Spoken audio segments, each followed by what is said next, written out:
Post-traumatic stress disorder, also called PTSD, happens when some memory of a past traumatic event, like war or sexual assault, causes recurrent mental and physical distress. Now, the Diagnostic and Statistical Manual for Mental Disorders, the 5th edition, or the DSM-5, categorizes PTSD as a trauma and stressor-related disorder. That happens when symptoms of an acute stress response persist for over a month. The main symptoms are psychological ones. For example, someone might re-experience their trauma through nightmares, flashbacks, and intrusive thoughts. But these can lead to behavioral changes as well. Somebody might start to avoid environments and situations that remind them of their trauma and feel a sense of hypervigilance, where they're constantly on guard, or hyperarousal, where they have this exaggerated startle response to the smallest of triggers. Not surprisingly, all these thoughts and behaviors can lead to trouble sleeping and general irritability, which can lead to angry outbursts. Interestingly, this pattern is different for young children, who are less likely to show distress, but instead they might use play to express their memories, sometimes acting out scenes that trouble them. Whether or not someone develops PTSD in response to trauma is determined by a number of different factors. For example, it's clear that interpersonal trauma, like rape or violent muggings, are more likely to result in PTSD than accidents or environmental disasters. In addition, people that go through extreme trauma as children are more likely to develop PTSD in response to other traumas faced in their adult life. Having said that, if someone manages to develop effective coping strategies for trauma, including having a social support network, then that can help with future traumas as well. As far as causes go, there are some clues about biological factors related to the development of PTSD.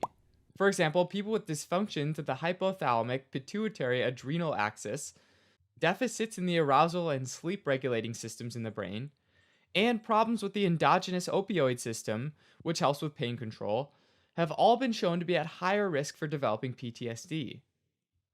PTSD has also been linked to having a family history of mood disorders or anxiety disorders. The precise mechanism, though, that ties all these relationships together has yet to be worked out. Treatment for PTSD can be kind of complicated, since people with the disorder are often reluctant to engage with the trauma in any way, in their thoughts, their emotions, or in their conversations, which can make treatment really hard. Research has shown that exposure therapy, which slowly exposes individuals to situations that cue recall of the trauma, can be very effective.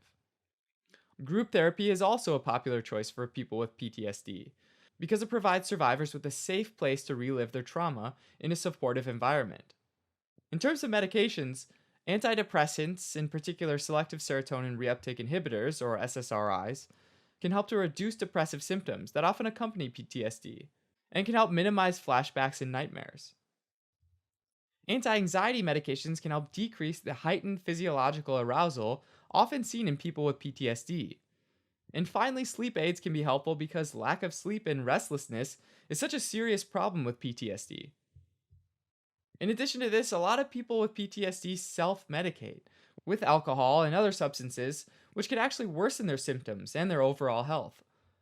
So, an important treatment consideration for both therapy and medications is to help alleviate their symptoms while also safely managing substance abuse issues. So, as a quick recap, PTSD usually happens after a violent interpersonal trauma and involves recurring thoughts that persist for over a month, and can be managed with effective coping strategies and medications.